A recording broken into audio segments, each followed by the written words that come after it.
레위기 26장 40절로 46절까지의 말씀입니다. 그들이 나를 거스른 잘못으로 자기의 죄악과 그들의 조상의 죄악을 자복하고 또 그들이 내게 대항함으로 나도 그들에게 대항하여 내가 그들을 그들의 원수들의 땅으로 끌어갔음을 깨닫고 그 할례받지 아니한 그들의 마음이 낮아져서 그들의 죄악의 형벌을 기쁘게 받으면 내가 야곱과 맺은 내 언약과 이삭과 맺은 내 언약을 기억하며 아브라함과 맺은 내 언약을 기억하고 그 땅을 기억하리라. 그들이 내 법도를 싫어하며 그 땅을 떠나서 사람이 없을 때에 그 땅을 황폐하여 안식을 누릴 것이요 그들은 자기 죄악의 형벌을 기쁘게 받으리라. 그런즉 그들이 그들의 원수들의 땅에 있을 때에 내가 그들을 내버리지 아니하며 미워하지 아니하며 아주 멸하지 아니하고 그들과 맺은 내 언약을 폐하지 아니하리니 나는 여호와 그들의 하나님이 됨이니라. 내가 그들의 하나님이 되기 위하여 민족들이 보는 앞에서 애굽 땅으로부터 그들을 인도하여 내 그들의 조상과의 언약을 그들을 위하여 기억하리라. 나는 여호와이니라. 다 함께 읽겠습니다. 이것은 여호와께서 시내산에서 자기와 이스라엘 자손 사이에 모세를 통하여 세우신 규례와 법도와 율법이니라. 아멘. 지난 한 달여간 우리가 레위기 후반부를 함께 묵상을 했습니다. 레위기에 나타난 율법 정신 가운데 참 독특하고 또 매우 특이하고 더군다나 요즘이 아니라 이제 과거 3,500년 전에 그 고대에 주어졌던 이 율법의 말씀은 참 엄청난 파격이었으므로 그들이 큰 충격을 받을 수밖에 없었을 것입니다. 그것은 매주 하루를 온전히 쉬며 안식하는 날로 정하셨다. 이 안식일 율법이지요. 요즘에야 매주 첫날 우리가 달력을 새해 딱 받으면 빨간색으로 쫙 표시가 되어 있고 또 그 외에도 공휴일 빨간 날이 몇 개나 이거를 세고를 하고 정신이 없으시죠? 그런 휴일이 지극히 당연하죠. 또 뭐 요즘에는 토요일도 쉬고 또 다른 날도 하루 더 쉬자 심지어 그런 얘기까지 막 솔솔 나오고 있지 않습니까? 그런데 고대에는 휴일이 어딨어요? 휴일. 그렇죠? 가끔가다 우상 숭배를 위한 축일에나 쉴 수 있었을까요? 그러나 그때도 일꾼들이나 노예들은 오히려 더 바쁘고 할 일이 많았을 것입니다. 그런데 레위기 23장을 보니 하나님께서 매주 하루를 안식일로 정하시고 모든 품꾼이나 일꾼들 심지어 문 안에 머물고 있는 손님이나 나그네까지도 일하지 말아라. 다 쉬어야 된다. 임금님만, 주인만, 부유한 사람만 쉬는 날이 아니고요. 노예까지도. 아니 심지어 일하는 소와 나귀들까지. 그 동물들도 그 힘겹고 버거운 노동에서 벗어나 숨을 돌리는 날. 그날이 바로 안식일이었죠. 근데 그게 다가 아닙니다. 하나님께서는 언약 백성들에게 안식일만 아니라 또 절기를 정해주시고 그 날들 역시 일을 멈추고 생업을 내려놓고 하나님께 감사의 예배를 드리며 말씀에 집중하는 그러한 안식을 누리도록 하시는 거죠. 그래서 유월절, 무교절, 추실절 이게 한 일주일, 8일 정도 됩니다. 그리고 또 오순절, 그때 또 일주일 쉬죠. 그리고 또 7월에 가면 7월에는 절기가 더 많습니다. 나팔절, 속죄일, 그리고 초막절, 초막절도 또 일주일을 쉬죠. 이렇게 안식일만 아니라 더 많은 시간들을 때때로 이스라엘 백성들이 삶의 그 무거운 짐에서 벗어나 하나님께 초점을 맞추는 그런 기회를 수시로 가지게 하시는 거죠. 이렇게 쉬면 굉장히 많은 날을 일을 하는 거죠. 그렇죠? 농사 짓고 양치는 그 유목민의 일들 얼마나 많습니까? 일이. 참 바쁘고 분주한데 그런데도 하나님은 이렇게 수시로 시간을 떼어서 일단 멈추고 일을 다 중단하고 하나님 앞에 서게 하시는 거죠. 이 안식이라고 하는 이 단어의 본래의 뜻은 중단입니다. 중단. 중지. 멈춤. 숨 돌릴 겨를 없이 바쁘게 돌아가는 일상 속에서 일에 쫓기고 치이다 보면 삶의 의미와 방향을 상실하기 십상이지.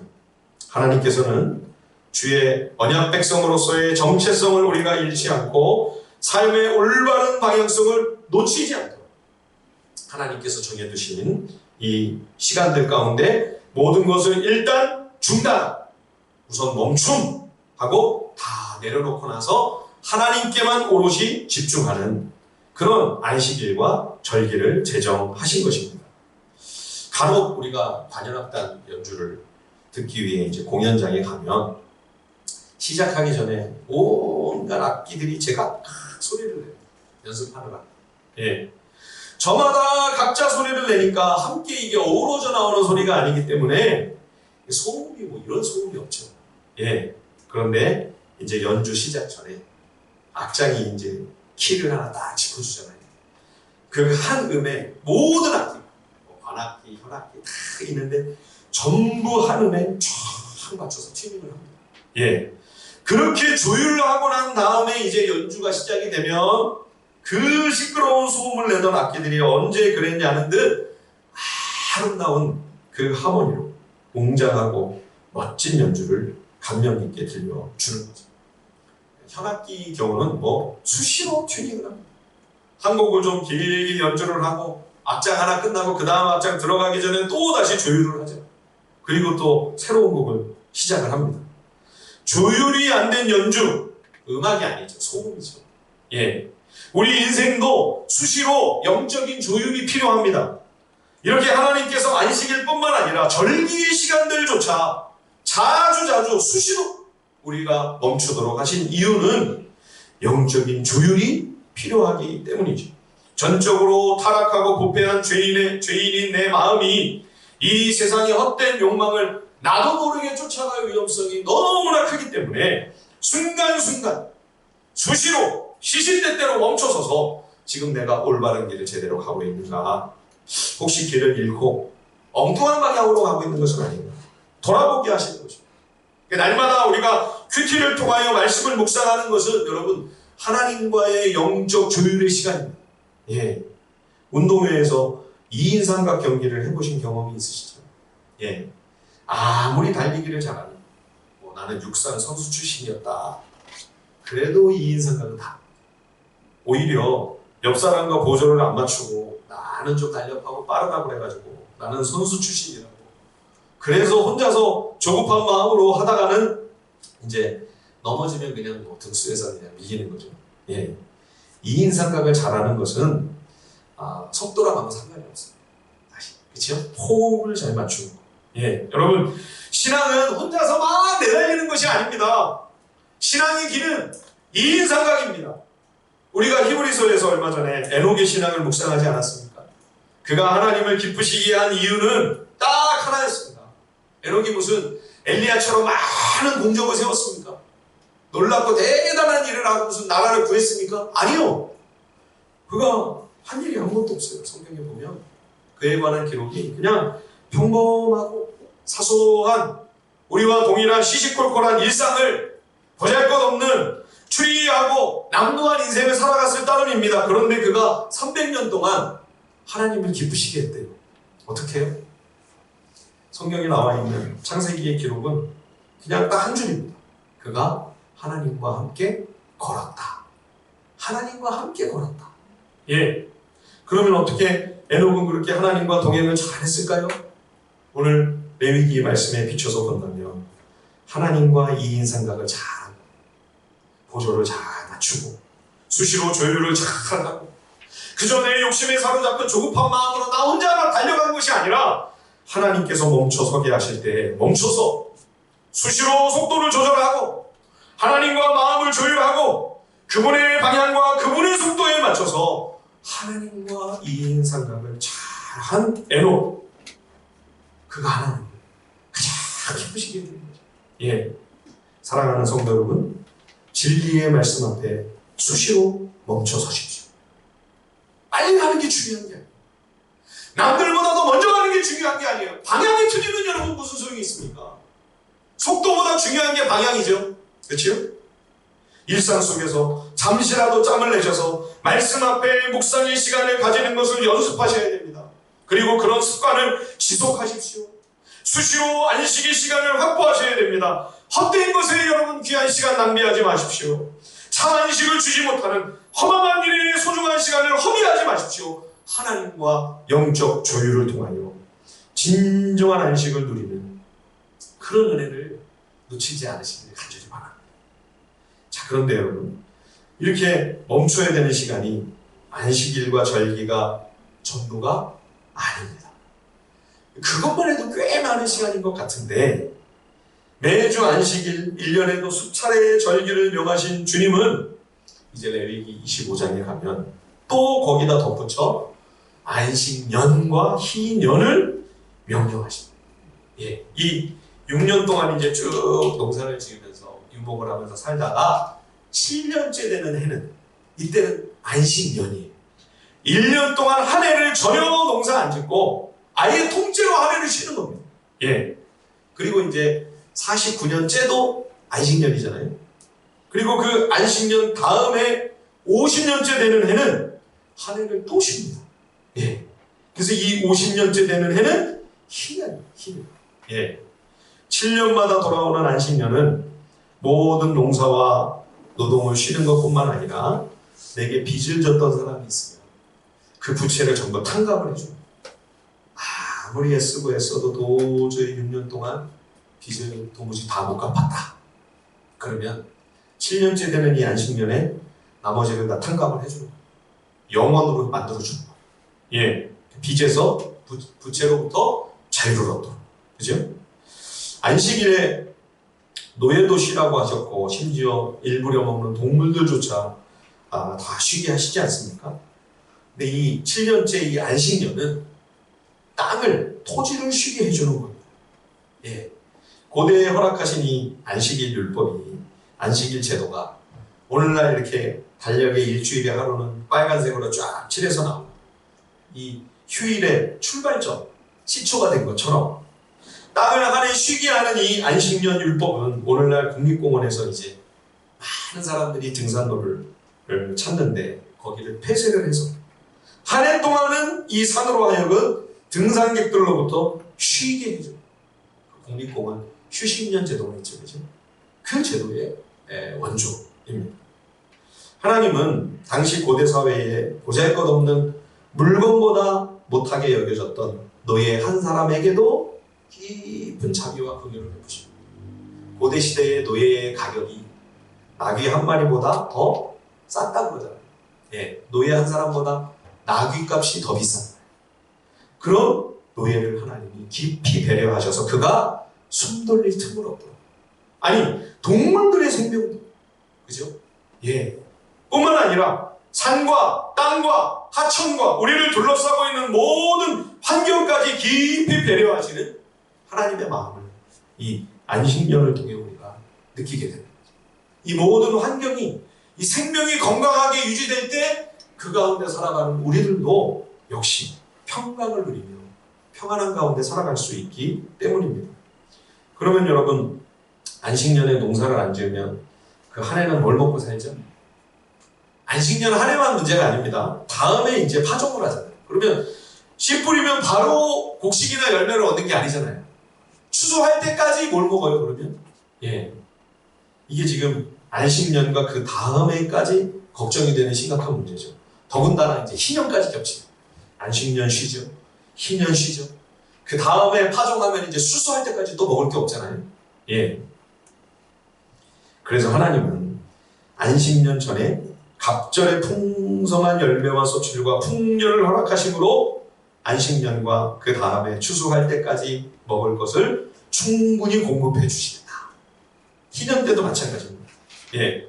48년째 되는 그 해, 추수 때에 유례없는 풍년을 하나님이 주셔서 안식년, 희년, 그 다음에 추수할 때까지 부족함이 없이 쉬며 안식하며 노동에 제일 정말 힘겹게 시달리는 노예와 품꾼들과 일꾼들과 나그네, 심지어 소와 나귀들도 또 하나님이 창조하신 이 모든 땅과 환경과 만물, 이 생태계가 다 일그러지고 망가지고 손상되고 균형을 잃었던 그 상태에서 다시 회복될 수 있는 그러한 여유를 가지도록 하시는 것, 그것이 희년과 안식년에 담긴 하나님의 의도인 거죠.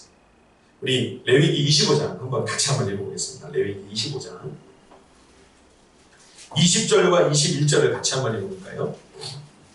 레위기 우리 한 장 앞으로 가서요. 25장 20절 21절을 다 함께 한번 읽어보겠습니다. 20절과 21절입니다. 시작. 만일 너희가 말하기를 우리가 만일 일곱째 해에 심지도 못하고 소출을 거두지도 못하면 우리가 무엇을 먹으리요 하겠으나 내가 명령하여 여섯째 해에 내 복을 너희에게 주어 그 소출이 3년 동안 쓰게 하리라. 예, 하나님께서 안식년과 희년을 얼마나 원하시고 이스라엘 백성들이 이 율법을 지키며 살기를 얼마나 간절히 바라시면 내가 대책 다 이렇게 마련해 놓는다.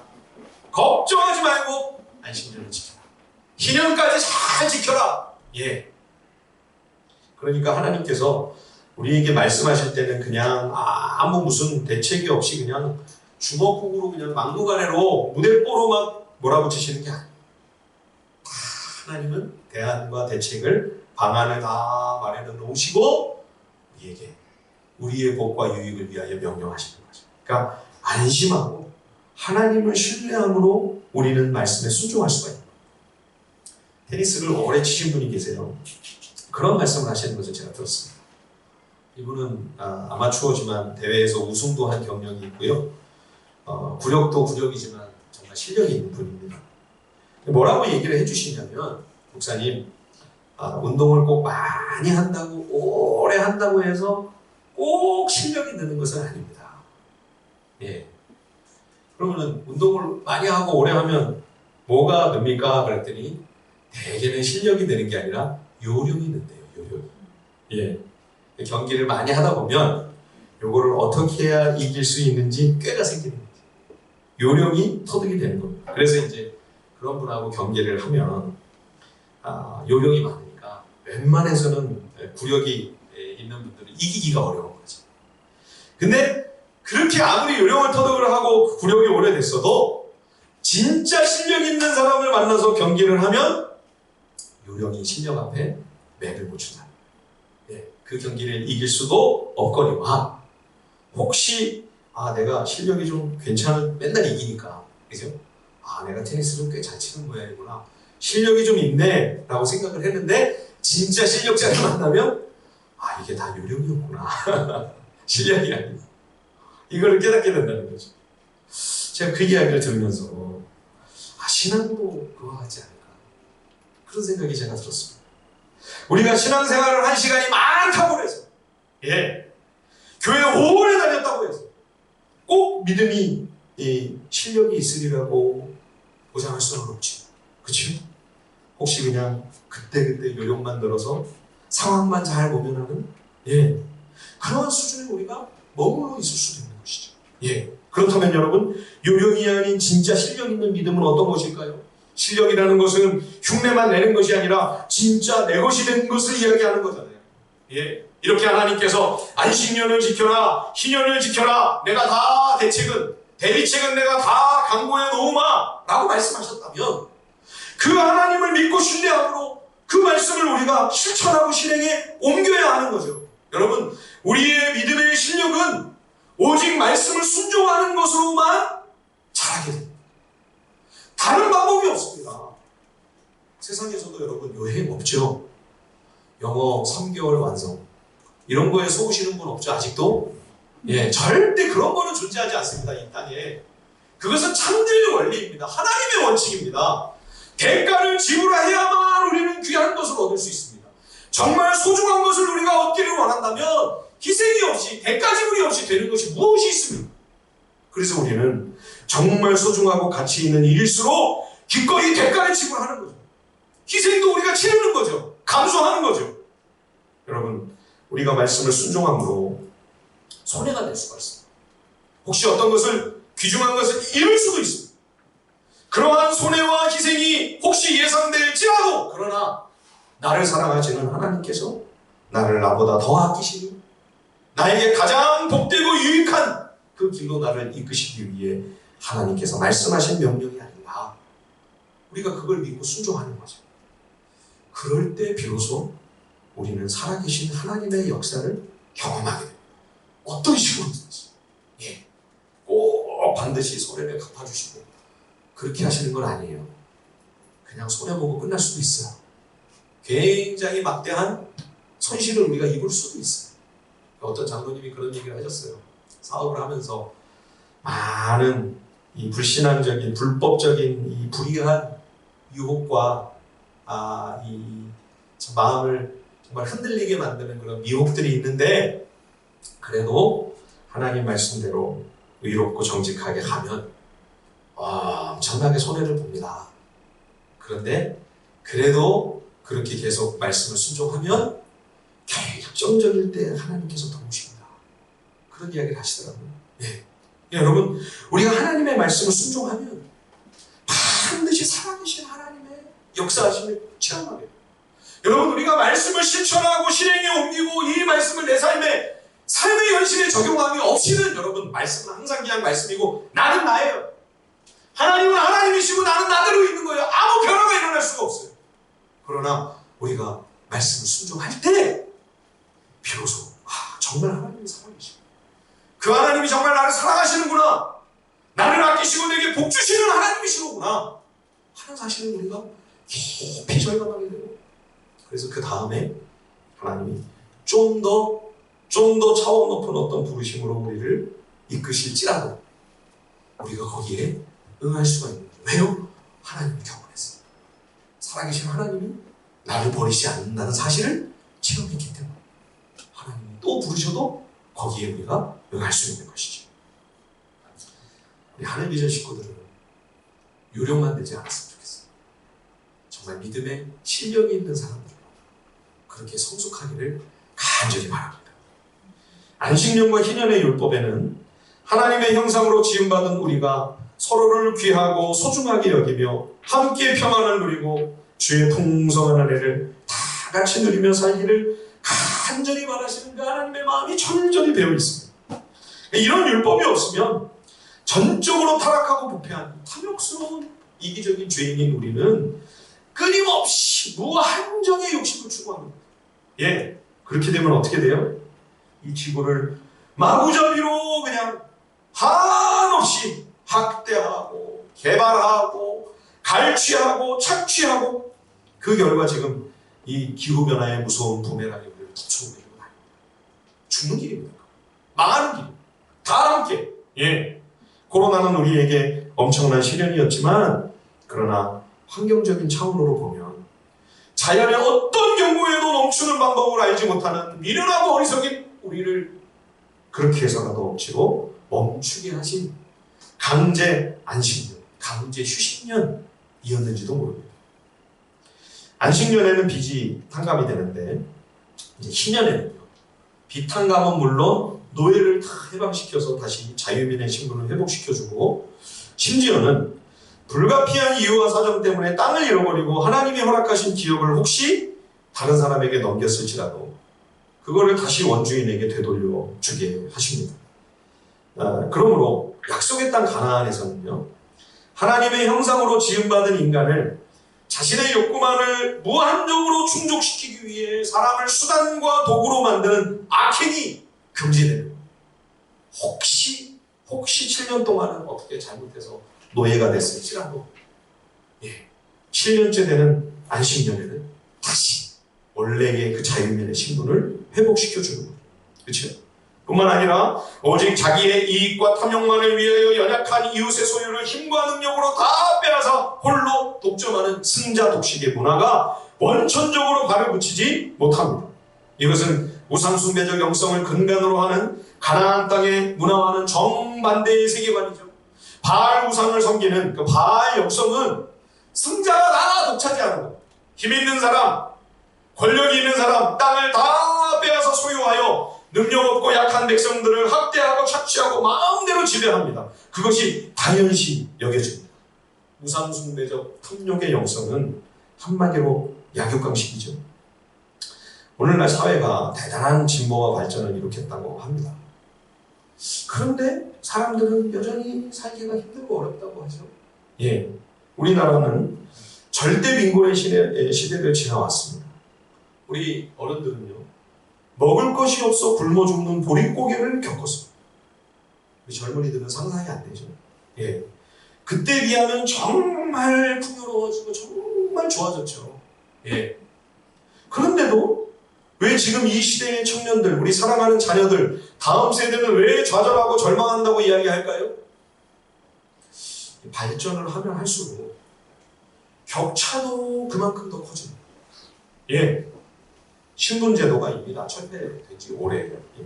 모두가 다 법 앞에 동등하고 평등한 사회가 되었죠. 그런데 실제로 젊은이들이 더욱더 그걸 절감하는 보이진 않는데 금수저, 은수저, 흙수저가 확연히 차이가 나네요. 다르네요. 이거를 뼈저리게 느끼는 거죠.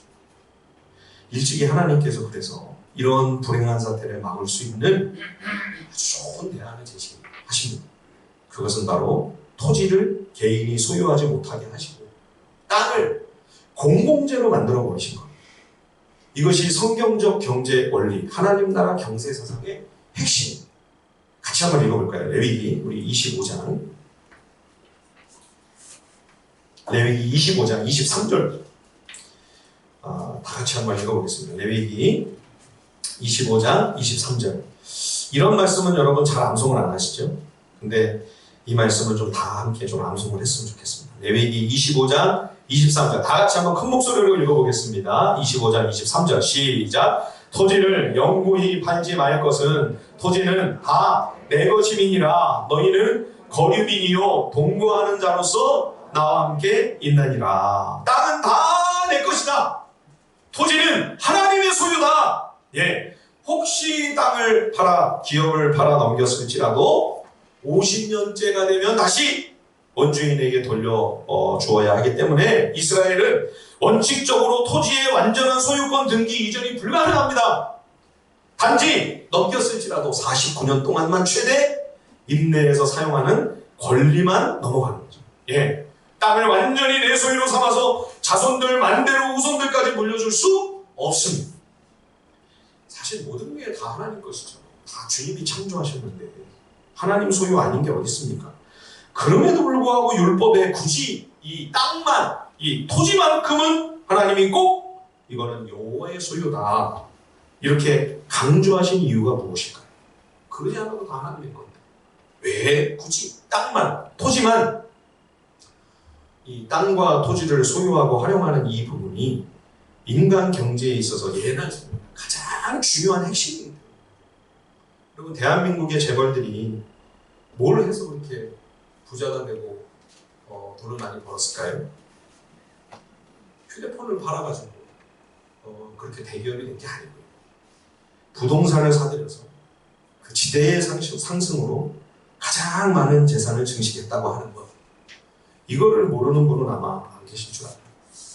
지난 2019년도 통계에 의하면 개인과 법인 통계가 있는데 개인으로 따져보면 인구 전체 중에 상위 10%가 이 땅의 70%의 토지를 소유하고 있다. 70%가 조금 안 돼요.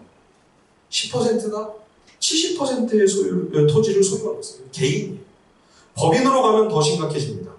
10%의 상위 기업과 재벌이 90%의 토지를 소유하고 있는 것으로 통계에 나오고 있습니다. 이렇게 땅의 독점이 심화되면 그로 인한 물가 상승은 물론 경제적인 격차, 양극화 계속 심해집니다. 예. 그러니까 이러한 경제적인 불평등이 심각하게 나타날 것을 미리 간파하신 주님께서 일찍부터 이렇게 언약 백성들에게는 아예 처음부터 이 문제를 확실하게 원칙을 세워두신 것입니다. 토지는 투기의 대상이 될 수 없다. 개인적인 재산을 증식하기 위한 도구로 땅을 소유하는 것 그만다. 토지는 공공재다. 모두가 함께 공유해서 사용하는 공적 재산이라는 거죠. 우리나라에서도 토지 공개념을 도입하려고 시도를 할 리가 종종 있었습니다. 번번이 좌절이 되고 말았죠. 나 혼자만 많은 땅을 소유하고 많은 집을 가져서 천상천하에 홀로 유아 독점하겠다. 오늘날 제일 똑똑해 보이는 사람이죠. 제일 성공해 보이는 사람이죠. 우리 모든 어린이들과 청소년들이 꿈꾸는 성공적인 인생처럼 보이나 하나님께서 보실 때 가장 어리석고 미련한 모습. 왜냐하면 이렇게 되면 자기만 죽는 게 아니라 결국은 다 같이 죽기 때문입니다. 다 죽는데 많은 집과 그 많은 땅, 그 많은 소유와 부가 무슨 소용이야? 너희는 거류민이요 동거하는 자로서 나와 함께 있느니라. 언약 백성은 땅 주인이 아니라 나그네라는 것입니다. 여기 동거한다는 것은 정착해서 자리 잡고 사는 사람 아니라 임시 거주자다. 여러분, 그것이 우리 언약 백성의 정체성입니다. 임시 거주자요 나그네.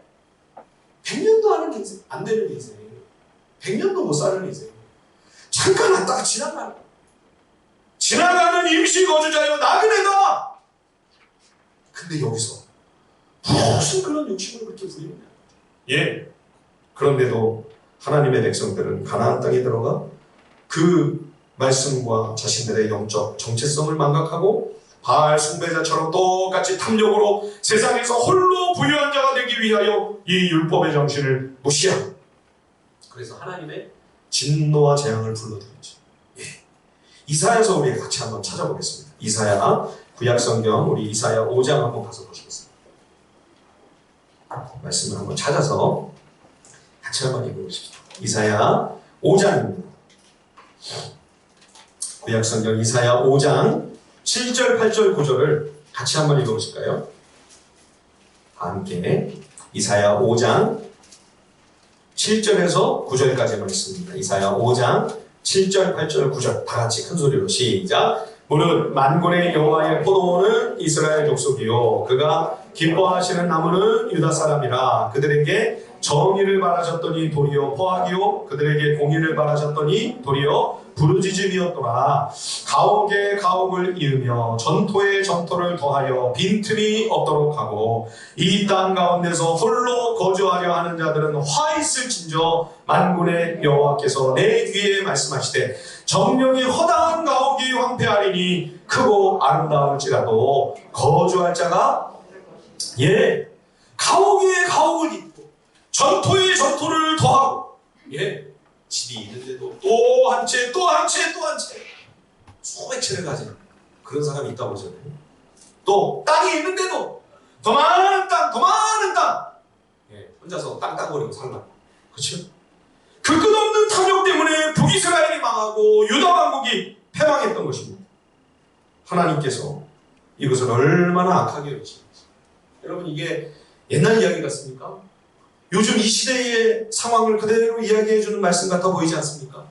사랑하는 여러분, 성도가 이 땅에서 자기 재산의 증식을 위하여 자기 집이 있는데도 또 다른 주택을 더 구입하여 투기의 대상으로 삼는 것, 하나님이 가장 악하게 여기시는 일입니다. 분명히 말씀드립니다. 하나님 앞에 죄악입니다. 땅과 토지와 건물을 투기의 수단으로 삼아 세상 욕심과 탐욕, 우상숭배적인 욕망의 영성에 다 정신이 팔려서 그 욕심과 탐욕에 휩쓸려가는 흙탕물과 같은, 거기에 여러분 휩쓸려가지 마십시오. 절대 휩쓸려가시면 안 됩니다. 그것은 하나님이 선히 여기시는 믿음의 사람의 갈 길이 아닌 것이죠.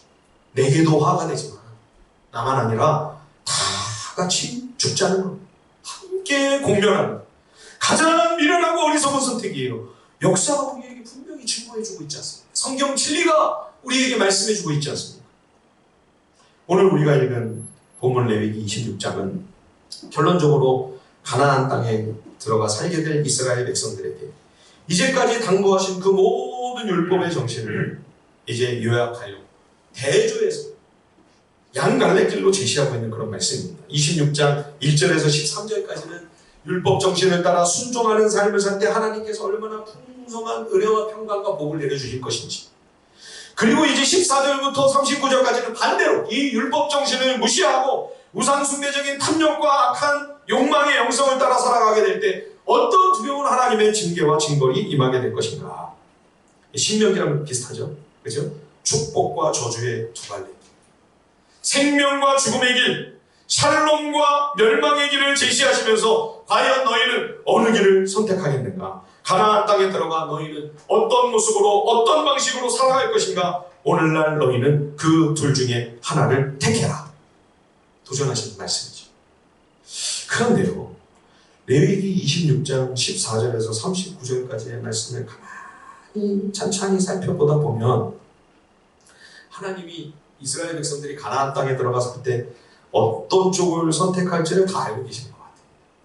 그렇죠? 이미 그 시커먼 속을 훤히 다 들여다보시는 것 같은, 그죠? 다 알고 계시는 것 같은 그런 느낌이 듭니다. 신명기의 결론도 비슷합니다. 예, 두 길을 대비하여 제시하며 생과 사의 갈림길에서 너희는 지혜롭게 선택하라. 축복의 길을 선택하면 사는 길이요, 어리석은 미련한 욕심과 탐욕의 길을 쫓으면 죽는 길이다, 공멸의 길이다. 그렇게 말씀을 하시고 나서 그럼 결론이 어떻게 돼야 돼요? 잘 들었지? 잘 알았지? 그러니까 꼭 축복의 길, 생명의 길로 가야 돼? 이렇게 얘기를 해야 되는데 신명기에 보면 그런데 너희는 그래도 악한 길로 갈 거야. 그래서 다 망하게 될 거야. 그렇게 얘기를 해요. 신명기가 그렇게 끝나요. 희한한 책이죠. 근데 오늘 레위기도 비슷해요. 14절에서 39절까지의 이 내용을 가만히 보면 이후에 이스라엘과 유다의 역사에 그대로 이루어질 내용들을 예언하고 있는 말씀 같아요. 그렇죠? 하나님께서 이 악한 탐욕스러운 백성들을 회초리를 들어 징계하십니다. 그런데도 안 들어요. 그러니까 이제 하나님이 채찍과 진노의 강도를 7배로 점점 더 올려가시는. 처음에는 질병을 주셨다가 그래도 안 들으니까 극심한 가뭄과 기근으로 하나님이 치십니다. 그래도 끝내 듣지 않습니다. 그러니까 이제 전쟁이 발발하죠. 제국들의 침략으로 마침내는 패망하고 성전까지 다 무너져 파괴됩니다. 예, 살아남은 백성들은 전쟁 포로가 돼서 이웃나라로 끌려가 뿔뿔이 흩어지는 이 모든 비국과 파국이 불순종함이 이렇게 된다 했는데 이 레위기 26장 14절에서 39절 말씀 그대로 이후 역사 속에 그대로 다 이루어지죠. 그렇죠? 자, 우리 34절 35절 한번 읽어볼까요? 레위기 26장 34절과 35절입니다. 다 함께 읽어보겠습니다. 시작. 너희가 원수의 땅에 살 동안에 너희 본토가 황무할 것이므로 땅이 안식을 누릴 것이라. 그때에 땅이 안식을 누리리니 너희가 그 땅에 거주하는 동안 너희가 안식할 때에 땅은 쉬지 못하였으나 그 땅이 황무할 동안에는 쉬게 돼. 예, 무슨 말씀입니까? 70년 동안 바벨론 포로로 끌려가가지고 이 땅이 허허벌판 황무지가 됐는데 하나님께서 그래서 이제부터 그동안 못 지켰던 안식년, 희년 다 지켜지도록 하시겠다. 하나님이 안식년과 희년을 얼마나 영원하시고 희고하시는가. 그렇게 해서라도 반드시 하나님의 뜻대로 안식년과 희년이 지켜지도록 하시겠다. 왜 하나님이 이렇게 안식년과 희년에 집착하시죠? 이 안식년과 희년은요, 결국 하나님 나라가 영원토록 완성될 때 그 나라의 모습이 어떠한 모습일 것을 상징하고 있는 내용이죠. 사람이 사람을 결코 속박하지 않냐, 자유를 빼앗기거나 해방을 잃어버리는 일이 없이 모두가 함께 평등하게 동등하게 공평하게 사랑하고 희락하고 즐거움과 기쁨으로 사랑과 은혜를 나누면서 사는 그 복된 샬롬의 나라, 그거를 상징하는 게 안식년과 희년입니다. 그래서 지금 다 쫓겨난 빈터에 안식년이 이루어지고 희년이 이루어지면 무슨 소용이 있나, 여러분 그런 생각 드시지 않습니까? 여기에 하나님의 간절한 소망과 영혼이 담겨있는 겁니다. 너희들의 죄악으로 탐욕으로 비록 너희들의 땅에서 안식년과 희년이 이루어지는 것은 불가능할지라도 그러면 내가 포기할 줄 아니? 아니다. 나는 그래도 포기하지 않아. 너희에게 안식년과 희년이 완전히 성취되는 그 나라를 반드시 너희에게 허락해주고야 말겠다. 그래서 오늘 우리가 읽은 이 본문 40절에서 46절까지의 말씀을 보십시오. 너무나 놀라운 말씀이에요. 이스라엘 백성이 얼마나 악하게 하나님께 불순종합니까? 심지어 회초리를 드시는데도 말을 안 들어서 하나님이 7배로 치시고 또 말 안 들어서 7배로 또 하나님이 더 징계하시고, 그래도 말 안 들어서 7배로 더 하나님이 진노하시는데도 오히려 하나님께 대들어요. 저항을 하면서 반응을 하는 거예요. 그래가지고 하나님이 다 할 수 없이 성전 다 무너뜨리고 다 패망하게 하고 다 흩어서 뿔뿔이 포로로 사로잡혀가게 하신 거 아니에요? 그러면 하나님과의 언약, 약속 다 깨져야죠.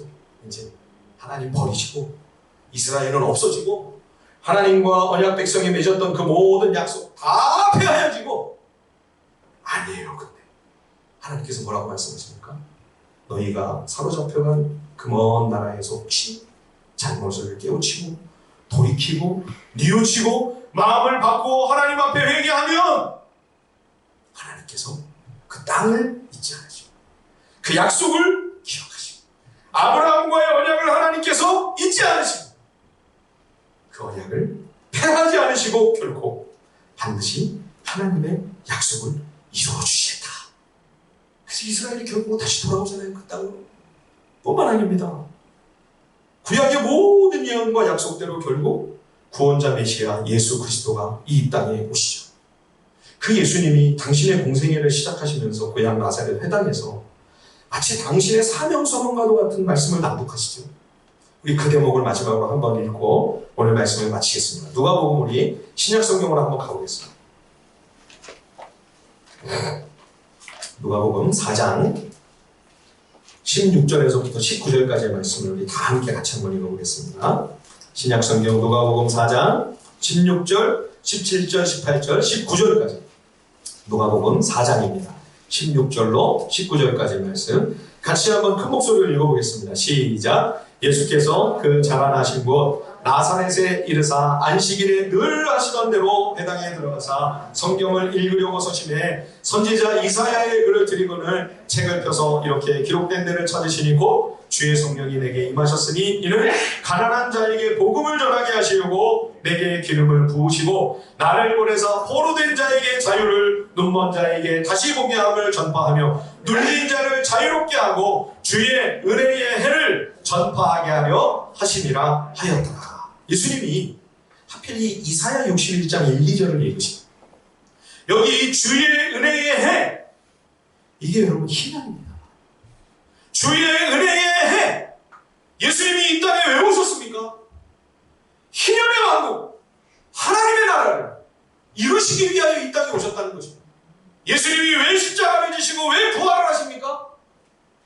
하나님의 그 완전한 안식년의 나라, 완벽한 그 희년의 나라를 그리스도께서 이루시기 위하여 십자가를 지시고 부활을 통하여 속죄를 완성하시고 그리고 장차 주님의 재림으로 하나님 나라가 성취될 때 그 땅에 완전한 안식년, 완벽한 희년, 진정한 주의 은혜의 해가 영원토록 펼쳐지게 될 것이다.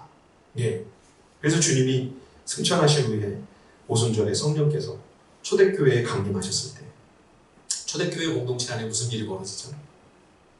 50년마다 희년이 아니고요, 이제. 날마다 희년이 자발적으로 이루어지는 거죠. 그죠?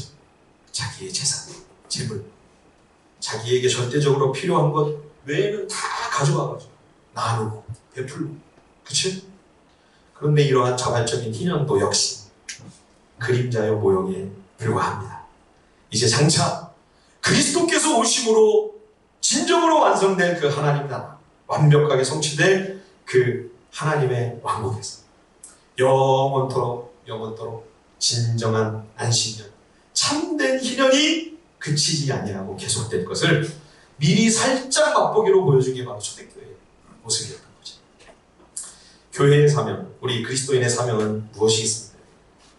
영원한 희년 공동체인 하나님 나라가 완성될 그날까지 우리 가운데 참된 안식년과 희년을 희고하고 영원하시는, 그토록 간절히 바라시는 그 하나님의 마음이 담긴 이 율법의 정신을 우리 삶 속에서 실천하는 삶을 살아가는 거죠. 예, 그동안 레위기의 율법 안에 서려있는 여호와 하나님의 마음을 우리가 묵상을 했습니다. 오늘도 이 땅에서 언약 백성은 임시 거주자요 나그네라 말씀하셨죠. 그 주님의 음성을 가슴 깊이 새기고 이 세상의 그 탐욕적 우상숭배의 그 노도와 같은 하늘과 같은 그 영성을 쫓아가지 않냐. 그것과 더불어 싸우며 하나님의 마음을 살아내는 그런 우리 하늘비전 식구들이 다 될 수 있기를 주님의 이름으로 간절히 축원드립니다.